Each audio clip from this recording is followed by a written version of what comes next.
Bonjour et bienvenue dans le Club Éco d'Objectif Aquitaine. Merci de nous rejoindre pour cette nouvelle émission que nous allons passer en compagnie de Mathieu Perroma. Bonjour. Bonjour Vous êtes Mickaël. associé Deloitte à Bordeaux. Première question, parlez-nous un petit peu de Deloitte, rappelez-nous quel est son métier et surtout quel est son ancrage régional. Bien sûr, Deloitte est connu comme un cabinet d'audit international, c'est vrai, c'est le numéro un mondial, c'est le numéro un national aussi en France. Mais on est là tous les deux pour parler de région. Deloitte sur la région s'est implanté il y a une vingtaine d'années. Et au fil des ans a planté 3 piliers clés d'activité. Un premier à travers la marque Deloitte, qui regroupe des activités d'audit. L'audit, c'est notamment la certification des comptes. Oui. Des activités de conseil, conseil en collectivité locale, conseil en entreprise privée, dont on pourra parler. Et troisième activité de Deloitte, c'est l'activité Financial Advisory. Financial Advisory, pour dégrossir ce mot anglo-saxon, c'est l'assistance aux entreprises dans le cas de processus d'acquisition, de cession ou de levée de fonds. D'accord. Ça, c'est un premier pilier. Le deuxième pilier clé de notre ancrage régional, c'est une marque connue sous le nom d'Inextinso qui regroupe toutes nos activités d'expertise comptable. Dans la région, les implantations, on en parlera, sont différentes puisque le maillage de l'expertise est beaucoup plus étroit que l'audit. Donc ils sont plus de 350 dans la région, sont déployés un petit peu partout. D'accord. Et le dernier pilier, c'est un pilier qu'on connaît sous le nom de la marque TAGE. Et TAGE regroupe nos activités juridiques, fiscales et sociales. D'accord. Au total, si on fait l'inventaire, nombre de collaborateurs sur l'Aquitaine, Deloitte, c'est combien de personnes?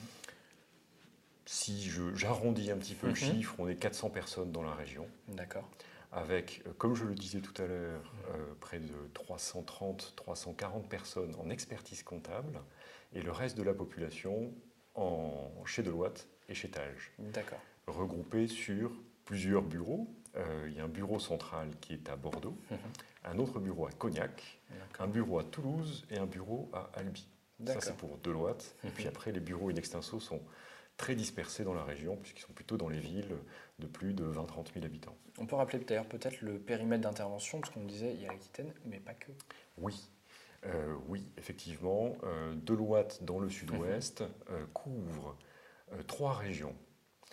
Premièrement, l'Aquitaine, deuxièmement, le Midi-Pyrénées, et troisièmement, des demi-régions, la moitié de la Charente-Maritime, la Charente intérieure et un petit peu de Corrèze à l'est. D'accord. Alors on arrive en fin d'année, on est en décembre, c'est le moment des bilans traditionnellement.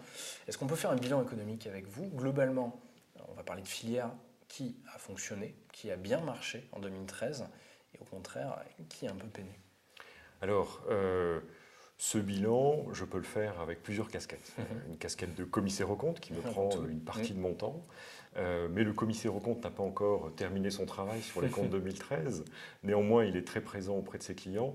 Je peux le faire aussi avec ma casquette d'activité de conseil, notamment dans l'assistance que nous apportons aux entreprises quand elles sont en croissance ou confrontées à des problématiques de difficultés financières, ou alors confrontées à des sujets de type rentabilité, pérennité.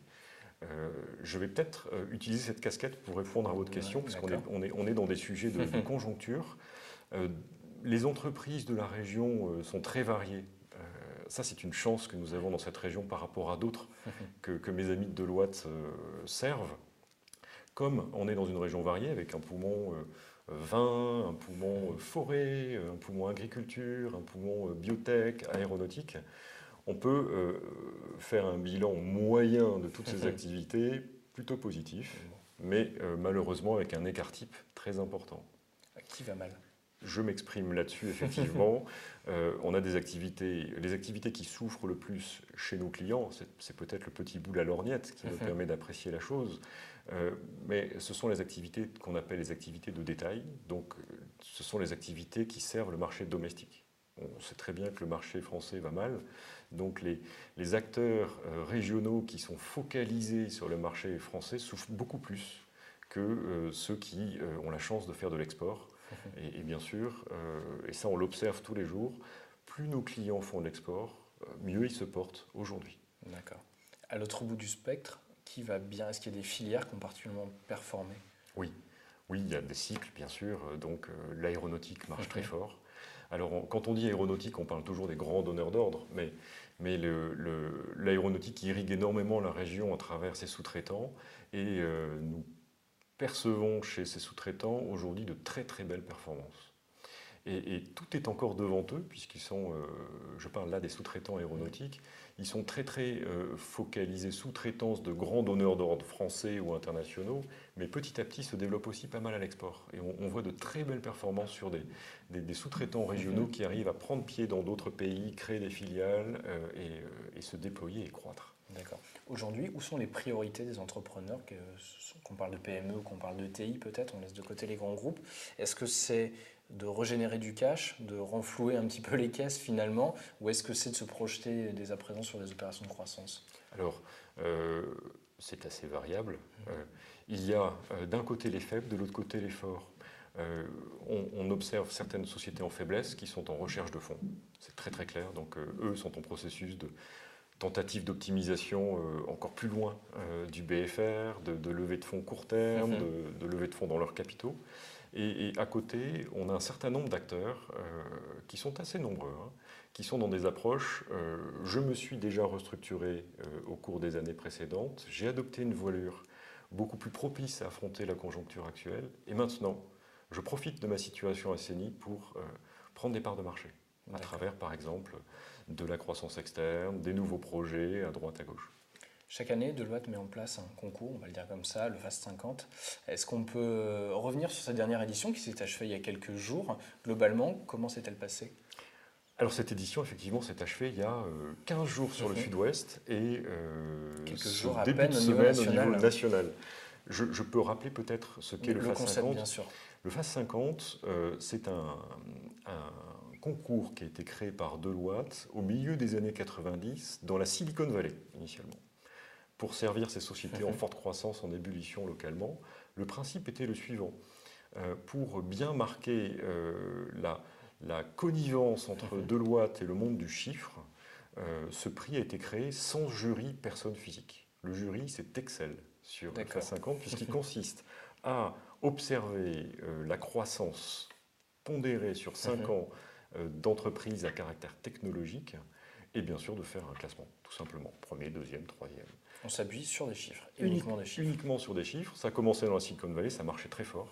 Ça s'est étendu en Californie, puis Tache d'encre, les États-Unis, ensuite l'Europe. Et petit à petit, à mesure où on avançait dans nos ancrages régionaux en Europe, on a développé ce prix régionalement. Du coup, ce prix existe depuis 4 ans en Aquitaine et dans le Midi-Pyrénées, dans notre fameuse région sud-ouest dont on parlait tout à l'heure. Et c'est pour ça que ce prix qu'on décerne chaque année, soit à Toulouse et à Bordeaux dans le sud-ouest, s'est tenu il y a 2 semaines à Toulouse. Globalement, le profil des entreprises, est-ce qu'il reste encore des pépites à forte croissance? Oui, c'est très simple. Le gagnant fait plus de 6000% de croissance sur 5 ans. Donc on est toujours épaté de découvrir ce genre de société. Et voilà, c'est pas un one-shot sur une année. C'est pas one-shot. Ce ne sont pas des startups, parce qu'elles existent depuis 5 ans, donc elles ont survécu à leurs 5 premières années. Et elles n'ont pas démarré de zéro, parce que bien sûr, si on démarrait le compteur à 0 de chiffre d'affaires, on aurait des croissances infinies.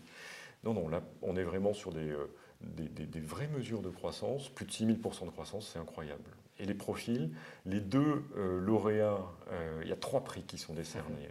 Les 2 premiers sont toulousains. Heureusement qu'un 3e est bordelais, nous l'avons fièrement supporté. Les 2 toulousains sont assez représentatifs des technos qui marchent bien aujourd'hui, on va dire, qu'on peut lire dans vos pages, qu'on peut lire dans la presse internationale. Les 2 gagnants c'est pas un hasard, sont spécialisés sur tout ce qui concerne les secteurs de pilotage à distance d'objets, que ce soit à domicile ou en entreprise. Donc la connectique pilotée à distance. Voilà. D'accord. Et d'ailleurs, ces 2 sociétés se connaissent, travaillent ensemble et par hasard se retrouvent l'une première, l'autre deuxième du classement. Il n'y a pas de hasard. Et la 3e, bordelaise, c'est la société Connecteo, qu'on connaît bien dans la zone bordelaise et qui était lauréat du FAS 50 l'année dernière déjà. Et qui poursuit encore sur le même rythme. Et qui poursuit encore sur le même rythme. Bon, et ben pourquoi pas un prochain invité sur ce même plateau. Excellente idée. Merci beaucoup Mathieu. Michael, c'était un plaisir.